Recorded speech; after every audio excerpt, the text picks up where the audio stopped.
صراط الذين أنعمت عليهم. بسم الله الرحمن الرحيم. بسم الله.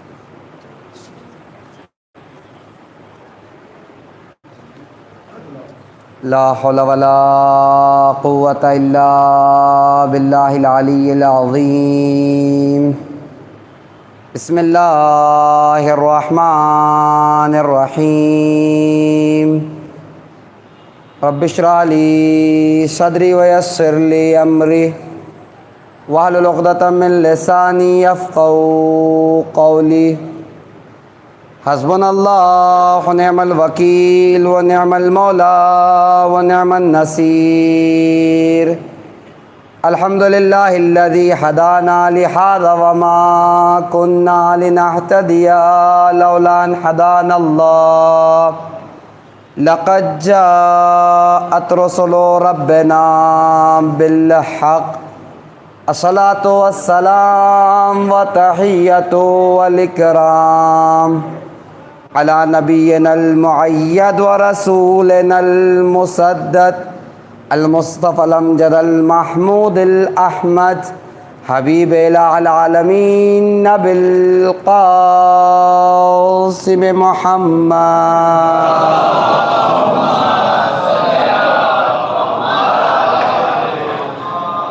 وعلى آل بیتہ الطیبین الطاہرین المعصومین ولعنۃ الدائمۃ علی اعدائہم ومعاندہم وظالمہم وغاصب حقوقہم ومنکری فضائلہم وشاکین فیہم اجمعین. اما بعد فقد قال تبارک و تعالی فی القرآن الکریم وفرقان الحمید. بسم اللہ الرحمن الرحیم. فاذکرونی اذکرکم واشکروا لی ولا تکفرون. صلی محمد وعلی محمد.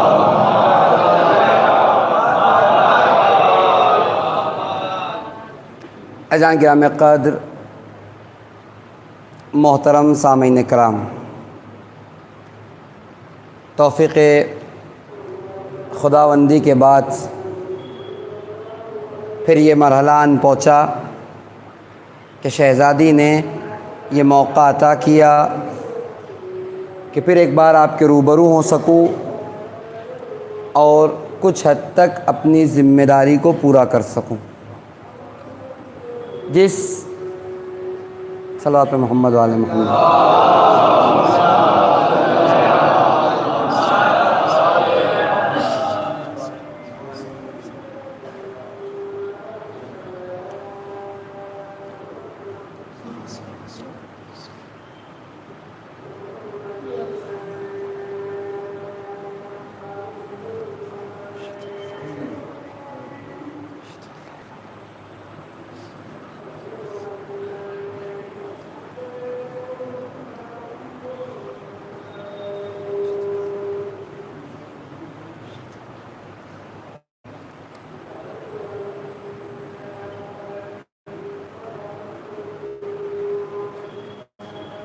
صلی اللہ علیہ وآلہ وسلم.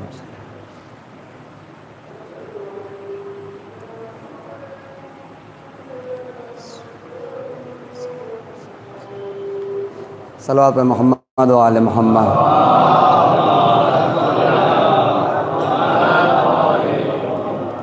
اذان گرامی، یقیناً اگر چوتھے امام نے اس مؤذن کا احترام نہ کیا ہوتا کہ جو بے وقت اذان دے رہا تھا، تو ہماری بھی ذمہ داری نہیں تھی کہ ہم احترام کریں یا نہ کریں. شاید فیصلہ کرنا سخت تھا، لیکن ایک ایسا مؤذن جو یزید کی طرف سے معین کیا گیا تھا اور بے وقت اذان دے رہا تھا، تب بھی امام نے رک کر اذان کا احترام کیا تھا. خیر جان گرامی، تو اصل بات جہاں سے شروع ہوئی تھی کہ پھر یہ توفیقات خداوندی شامل حال ہوئی کہ آپ کی خدمت میں حاضر ہو سکوں. کل تک آپ جو موضوع سماعت فرما رہے تھے، جہاں تک میری اطلاع میں ہے، وہ محافظین شریعت کے عنوان سے تھا.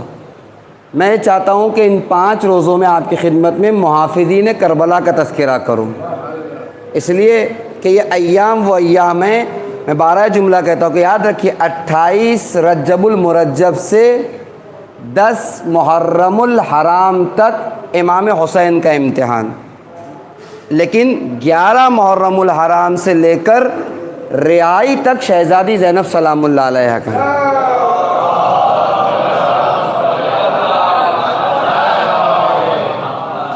لہذا یہ ایام چونکہ مخصوص ہے شہزادی سے، اور نہ صرف شہزادی، اس کے ساتھ ساتھ امام سجاد علیہ الصلاۃ والسلام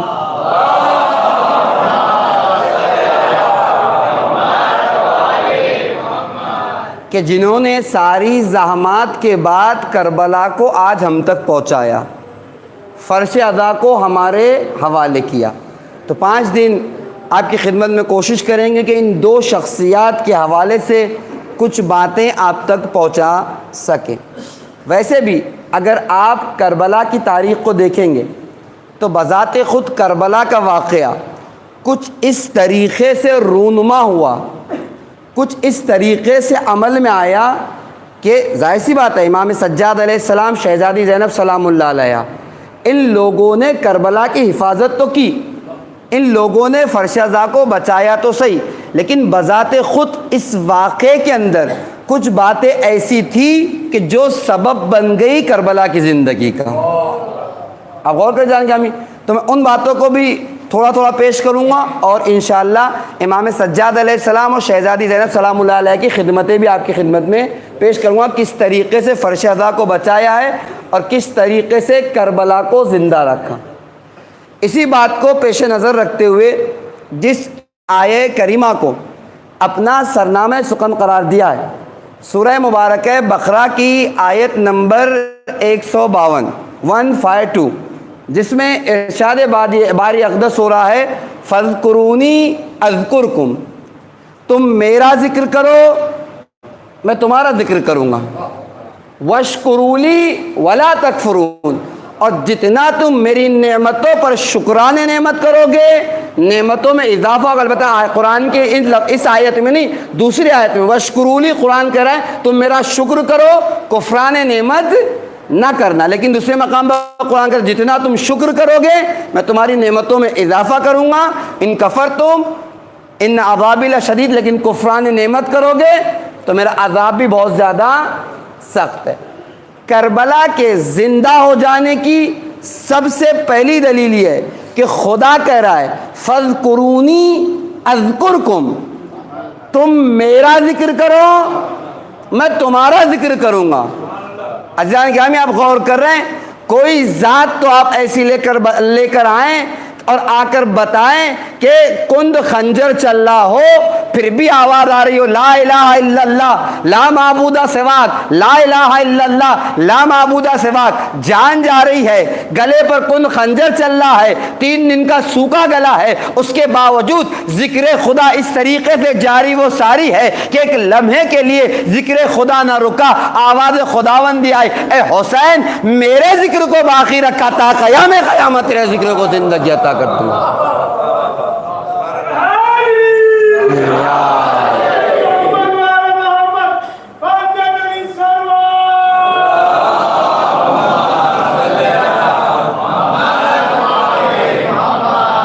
اے حسین تم نے میرے ذکر کو زندہ رکھا میں تمہارے ذکر کو زندہ رکھوں گا۔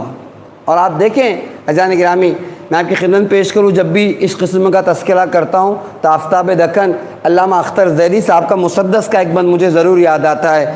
وہ کہتے تھے سروں کی بھیڑ میں دیکھو وہ ظلم کے آگے، سروں کی بھیڑ میں دیکھو وہ ظلم کے آگے، جھکا ہوا جو نہیں ہے وہ سر حسین کا ہے۔ سروں کی بھیڑ میں دیکھو وہ ظلم کے آگے، جھکا ہوا جو نہیں ہے وہ سر حسین کا ہے۔ اور یزیدیت جو کہیں منہ چھپائے بیٹھی ہے، یزیدیت جو کہیں منہ چھپائے بیٹھی ہے، خدا کا خوف نہیں اس کو ڈر حسین کا ہے، خدا کا خوف نہیں اس کو ڈر حسین کا ہے۔ مسدس کا بند دیکھ کے بے سماعت سنا، اور 1000 سر ہے نمازیں جنہیں بچاتی ہے، نماز کو جو بچا لے وہ سر حسین کا ہے۔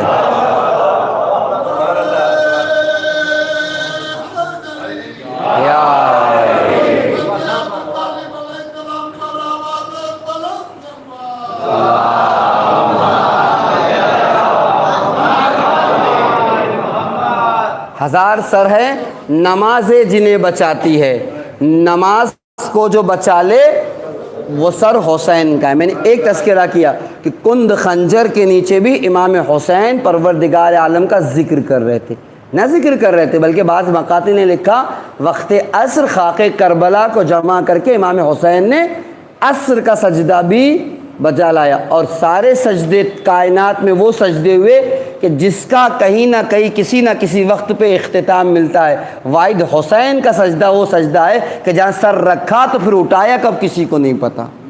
اب غور کر جانے گرامی، تو پروردگار عالم نے آواز دی، اے حسین اگر تم میرے ذکر کو، اچھا ایسا نہیں ہے، پروردگار عالم کے کچھ قوانین بہت زیادہ منظم یا یوں کہہ لیجیے بلکہ سارے قوانین اس انداز کے ہے کہ ایک بار قانون بن گیا تو ایسا نہیں ہے کہ کوئی کرے تو اس کے لیے ہے، کوئی کرے تو اس کے لیے نہیں، بلکہ سب کے لیے ہے۔ ایسا نہیں کہ امام حسین ہی اگر ذکر خدا کریں تو خدا ان کے نام کو زندہ اور پائندہ بنا دے۔ اگر یہ صفت مجھ میں پیدا ہو جائے کہ میں ذاکر خدا ہو جاؤں، ذکر خدا بجا لاؤں، تو یقین مانیے میری موت تو مجھے مار سکتی ہے لیکن ذکر میرا ہمیشہ ہمیشہ کے لیے باقی رہے گا۔ یا ایک مقام پر حدیث قدسی میں ارشاد رب العزت ہوتا ہے، عبدی اطینی اجعلک مثلی، اے میرے بندے تو میری اطاعت کر، میں تجھے اپنے جیسا بنا دوں گا۔ کیا مطلب اپنے جیسا بنا دوں گا؟ خدا کے پاس ہاتھ ہے، خدا کے پاس پیر ہے، خدا کی کوئی شکل ہے، کوئی صورت ہے؟ نہ شکل نہ صورت، پھر خدا اپنے جیسا؟ یعنی پروردگار عالم کہنا چاہ رہا ہے کہ جس طریقے سے میں کن فیکون کے مرحلے میں ہوں وہ مرحلہ بھی میں تجھے عطا کر دوں گا، تو میری اطاعت کر کے تو دیکھ۔ آپ دیکھیں کیا علماء کا تذکرہ آپ نے نہیں سنا کہ جنہیں توفیقات تھی کہ کبھی مغرب کی نماز کربلا معلیٰ میں پڑھتے تھے تو عشاء کی نماز نجف اشرف میں آ کے بجا لاتے تھے۔ یہ کہاں سے اتنے اختیارات آ گئے؟ یہ کیسے امکانات ممکن ہے؟ تحیی الارض ہوا کیسے؟ زمین کیسے سمٹ گئی؟ یہ اسی جملے کے مصداق ہے، عبدی اطینی اجعلک مثلی، اے میرے بندے تو میری اطاعت کر، میں تجھے اپنے جیسا بنا دوں گا، جیسا کہے گا ویسا ہوگا۔ اس لیے کہ خدا کے ہاتھ پائے تو ہے نہیں، لیکن زمین خدا کی، آسمان خدا کا، ہوا خدا کی، پانی خدا کا، کائنات کی ہر شے خدا کی ہے۔ خدا اپنا جیسا بنانے کا مطلب خدا ان چیزوں سے اپنے آپ کو الگ کر نہیں سکتا۔ جہاں خدا آئے گا ساری چیزیں خود بخود چلی آئے گی، ساری چیزیں اس کے اختیار میں دے دیتا ہے چونکہ اس نے اطاعت کی ہے خدا کی۔ اب غور کر جانے گرامی، تو عبدی اطینی اجعلک مثلی یا فاذکرونی اذکرکم، تم میرا ذکر کرو میں تمہارا ذکر کروں گا۔ آج آپ دیکھیں اذان ہو رہی تھی، ایک جملہ میں آپ کی خدمت میں، میرے برادران، میرے ہم عمر یا جوان اس کام کو کر کے دیکھیں، آپ سرچ کیجئے، واحد دو ذکر ایسے ہیں جو ہر وقت کائنات میں کہیں نہ کہیں کسی نہ کسی مقام پر ہو رہے ہوتے ہیں۔ یہ ذکر یا اذان کا ذکر ہے کہ ہر لمحہ ہر منٹ کائنات کے کسی نہ کسی حصے میں کسی نہ کسی گوشے میں ہوتا رہتا ہے، یا یہ فضیلت ذکر حسین کو حاصل ہے کہ ہر وقت ہوتا رہتا ہے۔ کیوں؟ فاذکرونی اذکرکم، تو ایک وجہ تو ذکر امام حسین کے باقی رہنے کی یہ ہوئی کہ امام حسین علیہ السلام نے ذکر خدا کو زندہ رکھا، خدا نے امام حسین کے ذکر کو بھی باقی رکھا۔ یہ ایک وجہ۔ ایک وجہ اور آپ کی خدمت میں پیش کروں، آپ دیکھیں کبھی بھی کسی واقعے کو وقت کے پیمانے پر نہیں ناپا جاتا۔ بہت توجہ سے تھوڑی دیر آپ میرے ساتھ چلیں، نتیجہ میں کی خدمت میں پیش کر رہا ہوں۔ کبھی بھی کسی واقعے کو وقت کے پیمانے پر نہیں تولا جاتا، بلکہ واقعے کو اس کے اثرات پر دیکھا جاتا ہے۔ کیا مطلب؟ میں آپ کی خدمت میں عرض کروں، فرض کیجئے، مثال دے دوں تاکہ میرے ہمسین و کمسین بھائی بھی سمجھ جائیں۔ فرض کیجئے میرا گھر ایک ہائی وے کے پاس ہے، ایک ایسی سڑک جس سے گاڑیاں تیزی سے گزرتی ہیں، ٹھیک؟ اتفاق سے ایک صبح میں نیند سے بیدار ہوا، اپنے گھر سے کسی کام سے باہر نکلا، میں نے کیا دیکھا؟ میرے بغل والے گھر سے ایک بچہ بھاگتا ہوا سڑک کی طرف چل، ادھر سے بچے کا بھاگنا، دوسری طرف میری نگاہوں نے دیکھا کہ اسی ہائی وے پر، اسی سڑک پر ایک تیز رفتار گاڑی چلی آ رہی ہے۔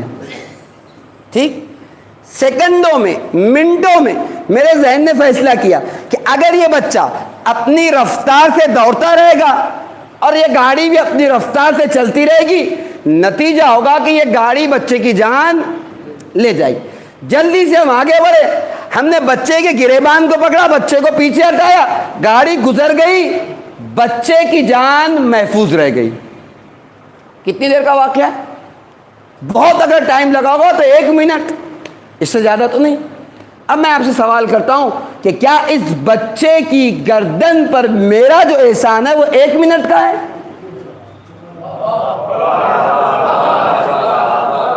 کتنی دیر کا؟ 1 منٹ کا احسان ہے۔ احسان گرامی، ہر عقل مند، ہر ذی شعور یہ کہے گا کہ نہیں، 1 منٹ کا احسان نہیں، جب تک بچہ زندہ ہے آپ کا احسان باقی ہے۔ یا آگے بڑھ کے کہو، نہیں جب تک بچہ، جب تک بچے کی نسلیں زندہ ہے اس کی گردن پہ ہمارا ایسا، اگر وہ باقی نہ ہوتا تو نسلوں کا وجود کیا رہتا؟ اس کا مطلب واقعہ 1 منٹ کا ہے، نتیجہ اس کے اثرات پر لیا جاتا ہے۔ تاریخ کربلا، اصل کربلا کا اگر تذکرہ کروں، کربلا کتنی دیر کی ہے؟ صبح عاشور جناب علی اکبر علیہ السلام کی اذان سے اصل کربلا شروع ہوئی، عصر کے سجدے پر آ کر تمام ہو گئی۔ کتنے وقت کا دورانیہ ہے؟ 7 گھنٹے، بڑے دن ہوں گے 8 گھنٹے، اس سے زیادہ نہیں نا۔ تو آپ کیا یہ کہیں گے کہ کربلا کی حیات بھی 7 اور 8 گھنٹے پر ہے؟ کہ نہیں، میں نے اسی لیے کہا تھا کبھی بھی واقعات کو وقت کے پیمانے پر نہیں دیکھا جاتا بلکہ اس کے اثرات پر دیکھا جاتا ہے۔ جب تک بچہ زندہ ہے اس کی گردن پر احسان، جب تک نسلیں زندہ ہے اس کی گردن پر احسان۔ واقع کربلا 8 گھنٹے کا ضرور ہو سکتا ہے لیکن جب تک کربلا کے اثرات باقی رہیں گے کربلا باقی رہے گا۔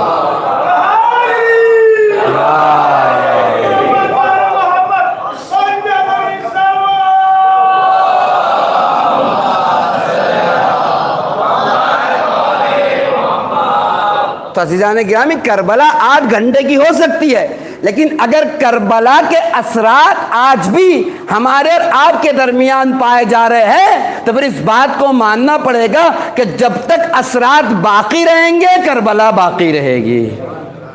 غور کر جانے گرامی، اور بات آگے آئے گی کربلا کے اثرات کیوں کر ابھی تک باقی ہے۔ تو 2 وجہ میں نے آپ کی خدمت میں پیش کی۔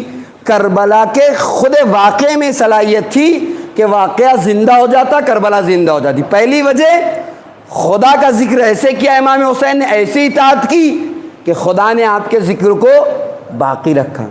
دوسری وجہ خود واقعے کے اثرات ہے، اثرات اتنے گہرے تھے کہ جب تک اثرات باقی ہے واقعہ باقی رہے۔ اب یہ اور بات ہے کہ یہ واقعہ کس شکل میں باقی رہتا یا کس طریقے سے رہتا، اس کو کس طریقے سے شہزادی زینب سلام اللہ علیہ نے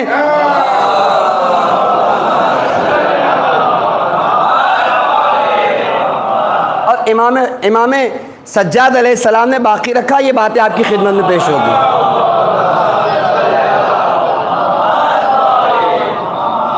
ٹھیک،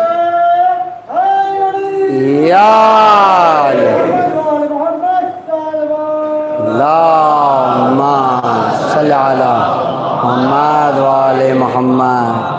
تو آپ نے غور کیا، یہ 2 وجہ آپ کی خدمت میں پیش کی، اور بھی 1-2 وجوہات ہے اس واقعے کے اندر کہ جو خود واقعے کی زندگی کا سبب بن گئے۔ لیکن اس کے ساتھ ساتھ آپ غور کریں، نہ ابھی جس زمانے میں امام حسین علیہ السلام مدینہ سے چل رہے تھے اس وقت سے لے کر آج تک کچھ لوگوں کو یہ اعتراض ہے کہ امام حسین علیہ السلام جب جانتے تھے کہ کربلا میں جا کر شہید ہو جائیں گے تو ٹھیک ہے خود گئے تھے، اپنے ساتھ اپنے گھر والوں کو، اپنی عورتوں کو کیوں لے گئے؟ یہ آج نہیں، اس زمانے میں جب مدینے سے چلے تھے تب بھی خود اپنوں نے کہا تھا آقا آپ جا رہے جائیے۔ اولاً تو کہا نہ جائیے آقا، کہا کیوں؟ کہا سنا ہے کہ جو ہے وہاں آپ کی جو ہے وہ جان چلی جائے گی۔ کہا مصلحت پروردگاری ہے۔ کہا ٹھیک ہے آقا اگر مصلحت ہے تو آپ جائیے، اپنے ساتھ عورتوں اور بچوں کو تو نہ لے جائیے۔ امام حسین علیہ السلام نے جو بھی جواب دیا تھا، لیکن میں بھی اس تفصیل میں نہیں جان چاہتا، نہ میرا موضوع ہے۔ تو اس زمانے سے لے کر آج تک بھی کچھ لوگوں کو یہ اعتراض ہے کہ امام حسین علیہ السلام جب سب کچھ جانتے تھے تو پھر اپنے ساتھ اپنے گھر والوں کو, اپنی عورتوں کو اور اپنے بچوں کو کیوں لے گئے؟ یہ اعتراض اس زمانے سے آج تک. البتہ اس اعتراض کے ضمن میں ایک چھوٹی سی بات اور پیش کروں, اور چونکہ ایک ہی مثال دوں گا, دونوں باتیں واضح ہو جائے گی اور ہمارے برادران سمجھ جائیں گے, تو بات کرو. اچھا, جانتے تھے کہ جا کر شہید ہو جائیں گے, تو پھر جو انسان جانتا ہو کہ یہ کام میں کروں گا تو مارا جاؤں گا, تو اس کا مر جانا نعوذ باللہ شہادت ہے یا ہلاکت؟ غور کر رہا. یہ بھی اعتراض ہے بعض لوگوں کو کہ چونکہ امام حسین علیہ السلام اپنے قدموں سے چل کر اپنی موت سے گلے لگے تھے, تو پھر امام حسین کا مر جانا شہادت ہے. مجھے پتا ہے اگر قبرستان کی چھت سے کودوں گا تو مر جاؤں گا, جا کے میں کود جاؤں, آپ کیا بولیں گے؟ شہید مرا کہ ہلاک ہو گیا؟ سوسائڈ ہے, خودکشی ہے. نتیجہ میری موت نہ شریعت اسے قبول کرتی ہے نہ لوگ اسے پسند کرتے ہیں. تو جب مجھے معلوم ہے کہ میں اس کام سے مر جاؤں گا تو میری ذمہ داری ہے, میرے اوپر ضروری ہے کہ میں اس سے اپنے آپ کو بچاؤں. اب جب امام حسین جانتے تھے تو پھر امام حسین کا جانا اپنے قدموں سے اپنی موت تک شہادت کہلائے گا, نعوذ باللہ, یا ہلاکت کہلائے گا. اب غور کریں, مرحلہ سنگین ضرور ہے لیکن سخت نہیں ہے. میں ایک مثال دیتا ہوں, دونوں باتیں کہ امام حسین اپنے ساتھ گئے تو گھر والے کو کیوں لے کر گئے, اور جب اس عالم میں گئے تو آپ کی موت شہادت ہے یا نعوذ باللہ ہلاکت ہے. اب دیکھیں ایک مثال دیتا ہوں تاکہ میرے چھوٹے, البتہ اگر میں کوئی دقیق گفتگو کروں تو شاید زیادہ سخت ہوگی. ایک مثال دیتا ہوں, دونوں باتیں واضح ہو جائے گی, بات آگے بڑھ جائے گی. ملاحظہ کریں گے, فرض کیجئے دو بچے دوست ہیں آپس میں, ان کا اسکول جو ہے وہ ٹرین کی پٹری کے اس طرف ہے. سٹی میں تو بہت کم ہوتا ہے لیکن گاؤں وغیرہ آپ نے دیکھا ہوگا, بستی اس طرف ہے, اسکول اس طرف, یا آدھی بستی اس طرف ہے, آدھی بستی اس طرف. ہوا کیا, ان بچوں کو جب اسکول جانا ہوتا ہے تو یہ بچے اس ٹرین کی پٹری کو کراس کر کے اس طرف اسکول جاتے ہیں. دونوں دوست ہیں, صبح صبح چلے اپنے گھر سے, ٹرین کی پٹری تک پہنچے. کیا دیکھا, کوئی ہے دو چار لوگ کا ٹولہ, گروپ جو ٹرین کی پٹری کو کاٹ رہا ہے, آتنکواد قسم کا, جو بھی اس کا مطلب ہوگا. بچوں نے دیکھا کہ یہ لوگ ٹرین کی پٹری کو کاٹ رہے ہیں. کیوں کاٹ رہے ہیں؟ تاکہ ٹرین آئے, حادثہ اور لوگوں کی جان چلی جائے. نتیجہ کیا ہوا, بچے سمجھدار تھے, رک گئے کہ یہ لوگ اگر اس ٹرین کی پٹری کو کاٹ رہے, آتنکوادی قسم کے لوگ ہیں, ٹرین کی پٹری کو کاٹ رہے, تو ہماری ذمہ داری کیا ہے, ہماری رسپانسبلٹی کیا ہے, ہم کیسے لوگوں کی جان بچائے. تو ایک دوست نے کہا چلو ایسا کرتے ہیں, چل کر پولیس کنٹرول میں, پولیس روم میں جو ہے وہ اطلاع کر دیتے ہیں, پولیس اسٹیشن میں. تو اس نے کہا یہ بھی ممکن ہے, یا چل کر کنٹرول روم میں اطلاع کر دیں گے تب بھی وہ لوگ ٹرین کو روک دیں گے, ٹرین میں روک دیں گے. اب غور کیجئے گا, نتیجہ کیا ہوا, نتیجہ یہ ہوا کہ بچوں نے, اس سے پہلے کہ بچے فیصلہ کرتے کہ پولیس اسٹیشن چلے جائیں یا کنٹرول روم میں جا کر جو ہے وہ اطلاع دے, ابھی یہ فیصلہ ہی نہیں کر پائے تھے کہ کیا دیکھا, دور سے ٹرین چلی آ رہی ہے. اب یہ بچے پھر پریشان ہو گئے کہ اب کیا کریں, جب تک ہم جا کر پولیس اسٹیشن میں بتائیں گے یا کنٹرول روم میں اطلاع دیں گے, نتیجہ کیا ہوگا, نتیجہ یہ ہوگا کہ ٹرین آ جائے گی اور کئی لوگوں کی جانیں چلی جائے گی. اب کیا کرے, اب تو کوئی راستہ نہیں. اس میں سے ایک بچہ بڑا بہادر تھا, اس نے کیا کہا, کہ ایسا کرو میں ٹرین کی پٹری پر لیٹ جاتا ہوں. دوسرے کا تو ہوگا کیا, کہ ہوگا کچھ نہیں, میری جان جائے گی مگر ہزاروں کی جان بچ جائے گی. اب غور کیجئے گا میری مثال پہ, میں دونوں باتیں پیش کر رہا ہوں تاکہ بات آگے بڑھ جائے. کہ ہوگا کیا, کہ میری جان جائے گی لیکن ہزاروں کی جان محفوظ رہ جائے گی. دوسرے کا اگر تم ایسا کر سکتے ہو, تمہارے اندر اتنی ہمت ہے تو بسم اللہ, میں اپنے اسکول چلا جاتا ہوں. کہ نہیں تم اسکول نہیں جانا. کہ کیوں, کہ اگر تم اسکول چلے گئے تو کیا ہوگا, کہ ہوگا یہ کہ لوگ میرے مرنے کو ہی حادثہ سمجھ جائیں گے, سمجھیں گے. ایک بچہ تھا, اب غور کریں, ایک بچہ تھا, ٹرین کی پٹری میں آیا, اس لیے ٹرین رک گئی, بچے کی جان چلی گئی. کہ پھر میں کیا کروں؟ کہ تم یہ رکنا, جب میری جان چلی جائے تو لوگوں کو بتانا کہ یہ لیٹا اس لیے تھا تاکہ تمہاری جان بچا سکے. اب غور کرے, رک جانا تاکہ لوگوں کو چیخ چیخ کر یہ بتا سکو کہ بچہ لیٹا اس لیے تھا تاکہ تم لوگوں کی جان بچ جائے. اب اتفاق ہوا بھی یوں, وہ بچہ پٹری پر لیٹ گیا, ٹرین آئی, بچے کی جان چلی گئی, ٹرین رک گئی. اب میں ہر انسان سے, یا یوں کو ہر عاقل انسان سے, ہر ذی شعور سے یہ فیصلہ چاہتا ہوں, یہ بچہ جو جانتا تھا کہ میں اس پر لیٹوں گا تو مر جاؤں گا, اب آ کر عاقل بتائے, عقل مند بتائے کہ اس بچے کا مرنا موت کا, یہ جو موت کے منہ میں چلا گیا ہے, یہ مرنا ہلاکت ہوگا یا شہادت کہلائے گا؟ فیصلہ آپ کیا تمہیں؟ یہ بچہ جانتا تھا کہ نہیں جانتا تھا؟ جانتا تھا مر جائے گا. اب آ کر لیٹ گیا, مر بھی گیا. اب جا کے پوچھے, کسی سے پوچھے بغیر ملت و مذہب کے, کہ یہ بچہ جو جانتا تھا کہ مر جائے گا, اس کے باوجود اس ٹرین کی پٹری پر لیٹا, اس بچے کی موت شہادت ہے یا ہلاکت؟ آپ غور کر جان گا, ہر عقل مند یہی کہے گا کہ اس کی موت ہلاکت نہیں ہو سکتی, شہادت ہو سکتی. کا کیوں؟ کہ اس لیے کہ کئی لوگوں کی جانیں بچانے کے لیے لیٹا تھا. تو اگر ایک بچہ کچھ لوگوں کی جانیں بچانے کے لیے اپنے جان کی بازی لگا دے تو اس کی موت شہادت ہو جاتی ہے. وہ حسین جو مرتی انسانیت کے لیے اپنی جان کو قربان کر دے.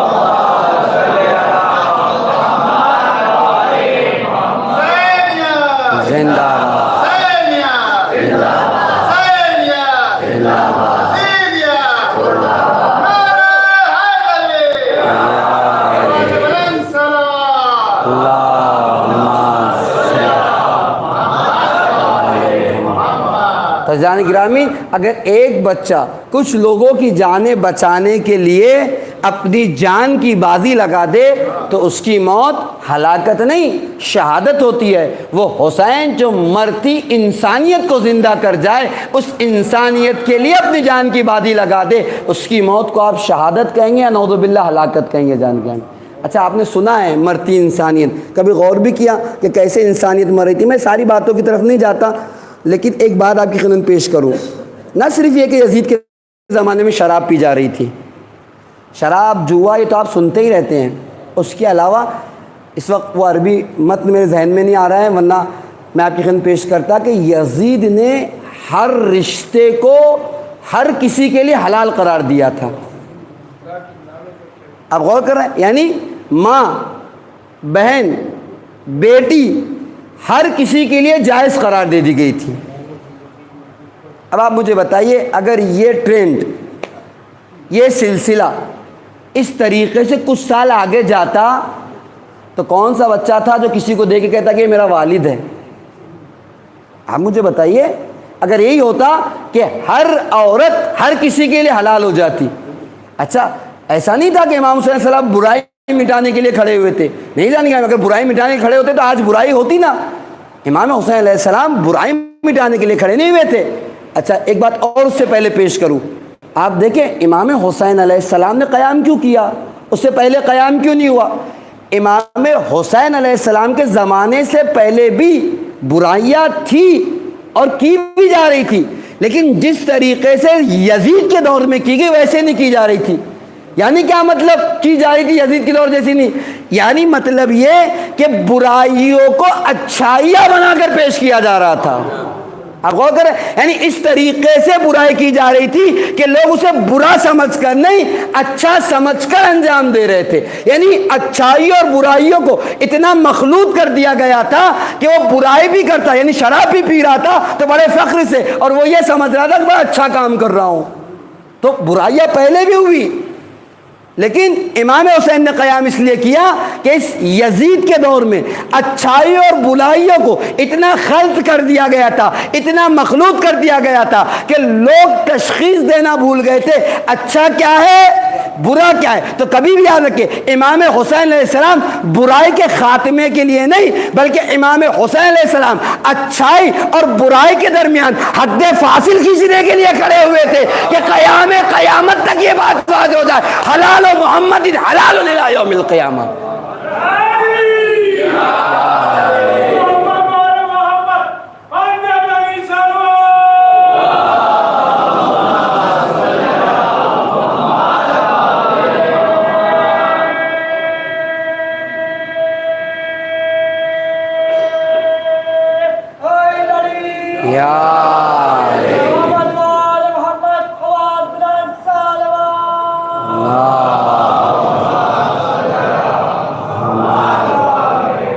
آپ نے غور کیا کہ امام حسین علیہ السلام نے قیام کر کے اچھائی اور برائی کے درمیان ایک خط کھینچ لیا، ایک حد فاصل کھینچ دی کہ آج کے بعد کچھ بھی ہو جائے زمانہ اچھائی کو اچھائی سمجھے گا، برائی کو برائی سمجھے گا۔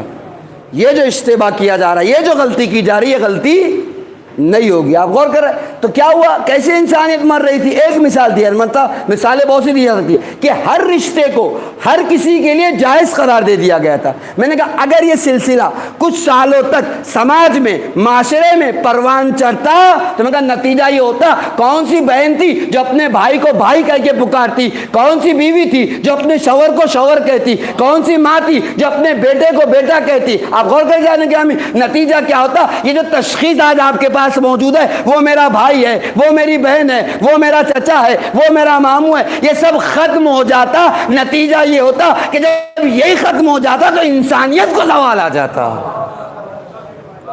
لہذا امام حسین صاحب نے کیا کیا، یہ تو ایک مثال، ورنہ انسانیت کی اور بہت سی مثالیں۔ تو امام حسین علیہ السلام نے مرتی انسانیت کو زندہ کیا۔ یہ ایک بات واضح ہو گئی۔ اچھا ہوا کیا، وہ بچہ لیٹا تو بچے نے کیا کہا دوسرے والے سے، دیکھو تم جانا نہیں، اگر تم چلے گئے تو لوگ میرے مرنے کو ہی حادثہ سمجھ بیٹھے گے۔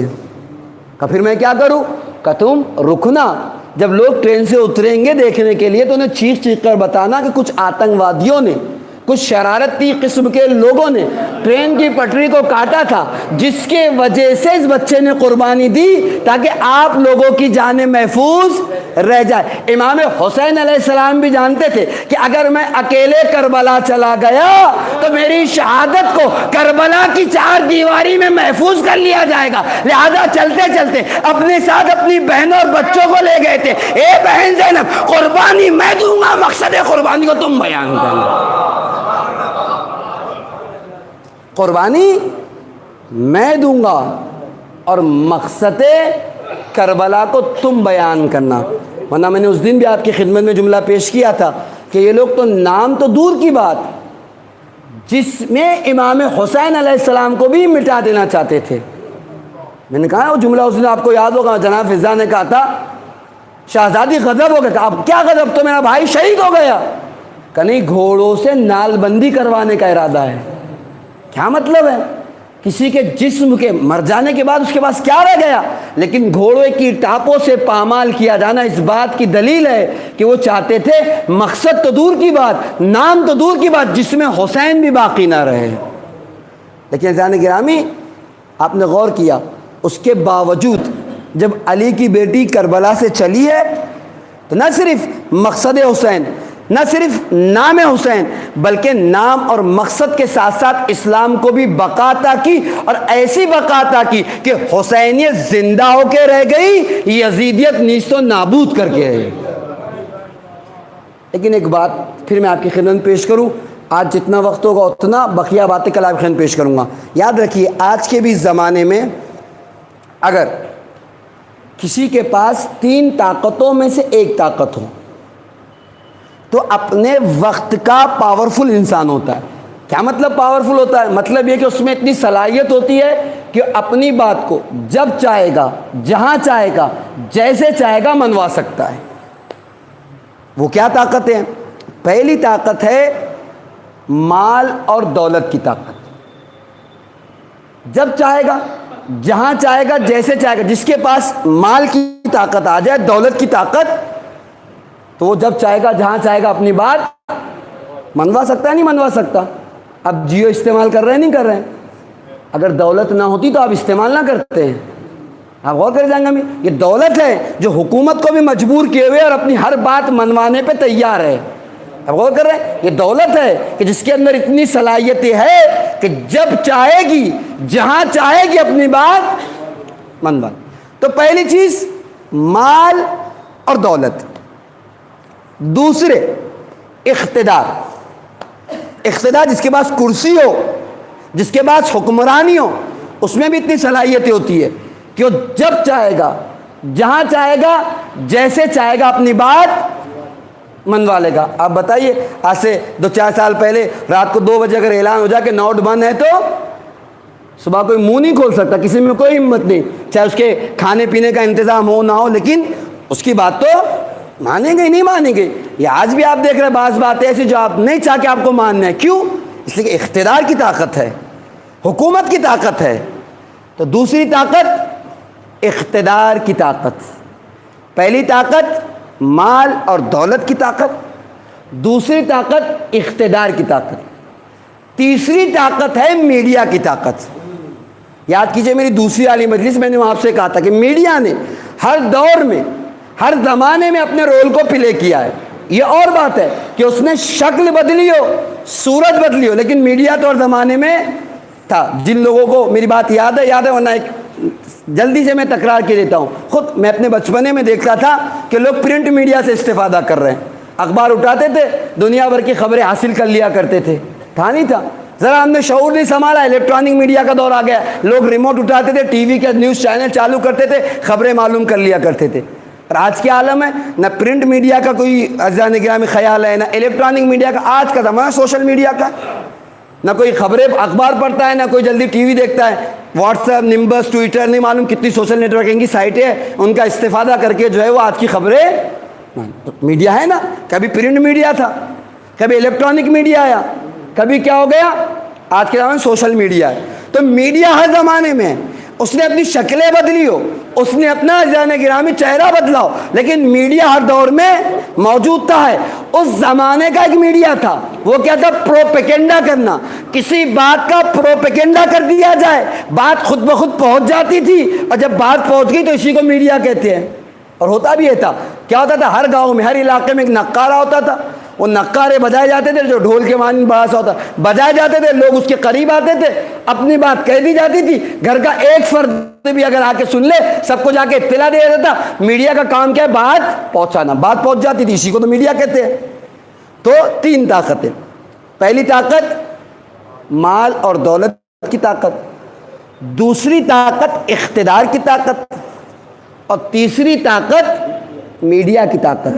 اب غور کریں جانے گرامی, اگر یہ 3 میں سے ایک طاقت بھی کسی کے پاس ہو تو نتیجہ کیا ہے؟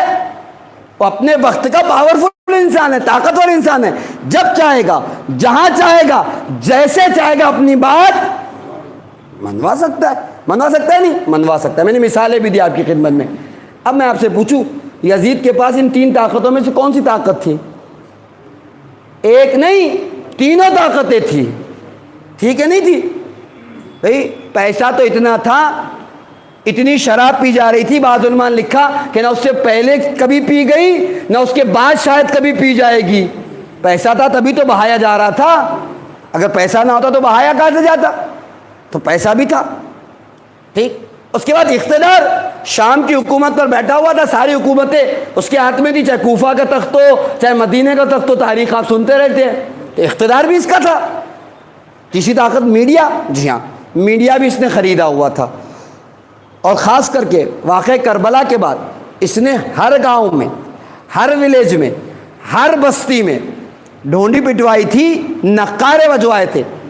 اچھا آج کے زمانہ تو نہیں تھا کہ واٹس ایپ اٹھایا, صحیح غلط سب اٹھا کے فارورڈ کر دیا, سامنے والا مطلع ہو گیا. اس زمانے میں تو یہ بھی نہیں تھا. طریقہ کار کیا تھا؟ ان لوگوں کے پاس کیلکولیشن ہوتا تھا کہ فلاں آدمی اگر فلاں مقام سے اس دن نکلا ہے تو فلاں دن کو فلاں وقت پہنچنا چاہیے.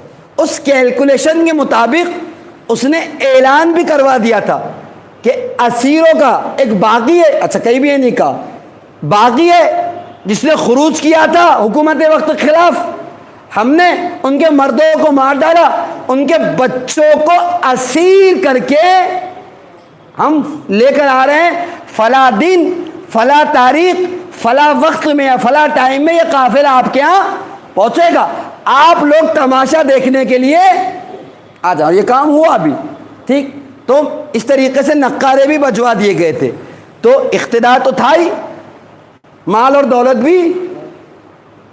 اس کے بعد میڈیا بھی یزید نے خرید لیا تھا، ایک طاقت نہیں، تینوں طاقتیں تھی۔ اب غور کر رہے ہیں، میں نے کہا ایک طاقت آ جائے تو جب چاہے جہاں چاہے جیسے چاہے اپنی بات منوانے کی صلاحیت ہوتی ہے۔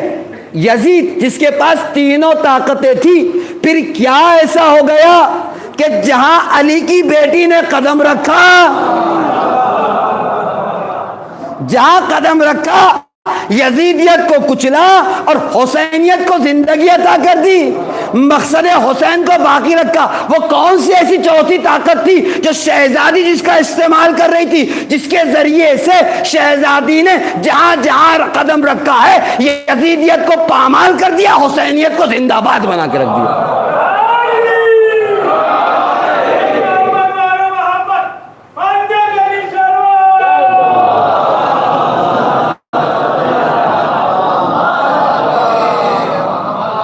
اور کیا جائیں گے ہمیں، لیکن وہ جو طاقت جس کا استعمال شہزادی کر رہی تھی، جی نہیں، وہ آج میں آپ کی خدمت میں پیش نہیں کروں گا، کل انشاءاللہ آپ کی خدمت پیش کروں گا کہ کون سے اقدامات شہزادی نے اٹھائے جس کی بنا پر یزیدیت کا مال بھی برباد ہو گیا، اقتدار بھی برباد ہو گیا اور یزیدیت کا میڈیا بھی برباد ہو کے رہ گیا۔ لیکن آج نہیں، آج اسے رہنے تک، کل آپ لوگ آئیں سننے کے لیے کہ آخر ایسا کیا کیا شہزادی نے کہ جس کی بنا پر آج حسینیت زندہ اور پائندہ ہے اور یزیدیت نیست و نابود ہو کے رہ گئی۔ کوئی نہ کوئی تو بات تھی ایسی، خالی آپ نے سنا ہے کہ شہزادی نے کربلا کو زندہ کیا، امام حسین نے امام سجاد علیہ السلام نے مقصد کربلا کو زندہ کیا، لیکن کبھی آپ نے سوچا نہیں، کبھی غور نہیں کیا کہ کیسی کیسی قربانیاں اس کوفہ اور شام کی راہوں میں دی گئی، یا یوں کہہ لوں کیسی کیسی حکمت عملی ان راہوں میں اپنائی گئی، جس کے بعد یزیدیت کو نیست و نابود کر دیا گیا اور حسینیت اور مقصد حسین کو زندگی عطا کی۔ اور اتنی آسانی سے نہیں، اس مقصد کی بقا کے لیے ہر قسم کا ظلم ان لوگوں نے برداشت کیا۔ غور کریں جائیں گے ہمیں، اس سے بڑی کیا بات ہو سکتی ہے؟ اب غور کریں، تاریخ نے ایک تذکرہ لکھا ہے جنگ احد کا۔ تاریخ کہتی ہے کہ جب رسول کی پھوپھی جنگ میدان احد میں آئی ہے تو اللہ کے رسول نے جلدی سے اپنی ابا اتاری اور لاشیں جناب حمزہ پہ ڈال دی۔ کیوں یہ کام کیا؟ تاکہ بہن بھائی کا لاشا دیکھنے نہ پائے۔ اب غور کریں، یا ایک تذکرہ اور پیش کروں، خیبر میں جب اس بہادر کی بہن کو لایا گیا تو اس نے دو باتیں اللہ کے رسول سے کہی تھی۔ ایک تو یہ کہا تھا کہ جس نے میرے بھائی کو مارا ہے وہ اتنا کریم النفس ہے کہ اس نے میرے بھائی کے بدن کے کپڑوں تک کو ہاتھ نہیں لگایا۔ اور دوسرا جملہ یہ کہا تھا کہ ایک شکایت ہے یا رسول اللہ، ہمارے اونٹوں کو وہاں سے لایا گیا جہاں ہمارے بھائی کا لاشا پڑا ہوا تھا۔ اللہ اللہ، یعنی اس زمانے میں اتنی دشمنیوں کے بعد یہ بات بری سمجھی جاتی تھی کہ اگر بھائی کا لاشا پڑا ہو تو بہنوں کی سواری نہ جائے، لیکن اللہ اللہ 61 ہجری کی کربلا جب 11 محرم کو اسیروں کا قافلہ چلا ہے، ارباب ادب مقتل نے لکھا، ایک ایک جملہ آپ کی خدمت میں پیش کروں کہ جب ملعون آگے بڑھا ہے کہ شہزادیوں کو ناقے پر سوار کرے، شہزادی زینب آگے بڑھی، نہیں تم نامحرم ہو، میں بیویوں کو سوار کروں گی، شہزادی زینب آگے بڑھی، کبھی بھابھی لیلا کو سہارا دیا، ناقے پر سوار کیا، کبھی بھابھی رباب کے کاندھے کو پکڑا، ناقے پر سوار کیا، کبھی بھائی بہن کلثوم کو سہارا دیا، ناقے پہ سوار کیا۔ جب ساری بیویوں کو سوار کر چکی، اب یکو تنا ہے، کوئی نہیں ہے جو زینب کو ناقے پر سوار کرے۔ مجھے نہیں معلوم، یا تو مقتل کا رخ کر کے کہا ہوگا، اے بھیا حسین جب کل چلے تھے تو اس بہن نے سوار کیا تھا، آؤ آ کر اپنی بہن کو سوار کرو۔ اجرکم اللہ، اللہ آپ کو کسی غم میں نہ رلائے سوائے غم کربلا کے۔ یا تاریخ میں آپ کی خدمت پیش کروں، یا شہزادی زینب نے فرات کا رخ کر کے کہا ہوگا بھیا عباس جب مدینے سے چلی تھی تو بڑے تسک و احتشام سے ہماری میں سوار کیا تھا، اپنے زانوؤں کو باندھا تھا، اے بیٹا اکبر و قاسم آؤ آ کر اپنی پھوپھی کو سوار کیوں دے کر۔ اللہ اللہ، بیمار امام آگے بڑھے، اپنی پھوپھی کو سہارا دیا، ناقے پر شہزادی سوار ہو گئی۔ مقتل کہتا ہے اب جو سواریاں گزاری گئی تو انہی لاشوں کے درمیان سے گزاری گئی جو کربلا کی تپتی زمین پر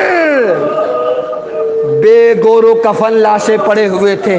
مقتل کہتا ہے، مقتل حسین عبد الرزاق المکرم کی ایک روایت پیش کروں، مصائب تمام کر دوں گا۔ تاریخ نے لکھا کہ جب جناب زینب سلام اللہ علیہا کا ناقہ امام حسین علیہ السلام کے لاشے کے قریب سے گزرا ہے، بہن نے اپنے آپ کو بھائی کے لاشے پر گرا دیا۔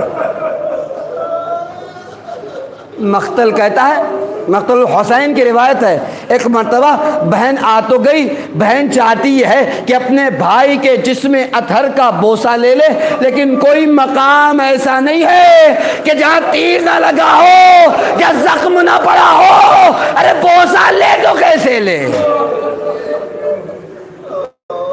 مقتل نے لکھا شہزادی دو زانو بیٹھ گئی اور آہستہ آہستہ بھائی کے لاشے سے تیروں کو نکالنا شروع کیا۔ اللہ اللہ، ام المصائب شہزادی زینب کے ہمتوں کو سلام۔ کل مدینے میں بھائی کے جنازے سے تیر نکالے تھے، آج کربلا میں بھائی حسین کے لاشے سے۔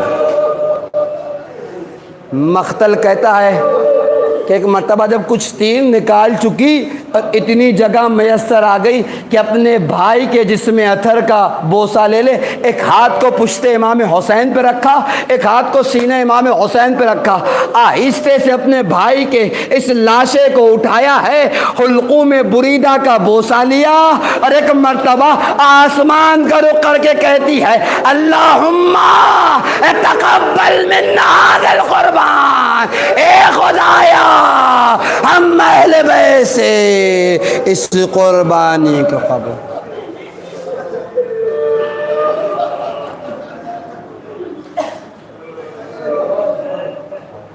الا لعنۃ اللہ علی القوم الظالمین، سیعلم الذین ظلموا ای منقلب ینقلبون، الہی بحق ظہرا و بیہا و بالہا و بنیہا وسر المستودف۔ یا پروردگار ہمارے آنسوں کو رومال شہزادی میں جگہ عنایت فرما، ہمارے آنسوں کو تسکین شہزادی کا ذریعہ قرار دے، قلب ناظرین امام کو ہم سے راضی و خوشنود فرما، امام کی دعاؤں میں ہمیں شامل حال فرما، غیبت امام میں اپنی ذمہ داریوں کو پورا کرنے کی توفیق کرامت فرما۔ میرے معبود سے واسطہ ہے محمد والے محمد کا اس فرش عزا پر ان آنسوں کے بعد جن حضرات نے ہم سے دعا کی گزارش کی، ان کی تمام دلی دعاؤں کو مستجاب فرما، ان کی تمام مشکلات کو برطرف فرما، مومنین مسلمین میں جہاں کئی لوگ بیمار نے شفائے کامل و عاجل عنایت فرما، اس وبا کا خاتمہ فرما، سامعین جلسہ بانیان جلسہ کی تمام دلی مرادوں کو پورا فرما، ان کی تمام مشکلات کو برطرف فرما، ان آنسوں کے بعد جو دعائیں دل میں لے کر آئے اسے قبول و مستجاب فرما، جو دعائیں رہے گی اسے قبول و مستجاب فرما۔ اہم ترین دعائیں میرے معبود منتقم خون امام حسین یوسف زہرا امام زمانہ کے ظہور میں تعجیل فرما، امام کے مخلص غلاموں میں ہمارا شمار فرما۔ ربنا تقبل منا انک انت السمیع العلیم۔ ماتم حسین۔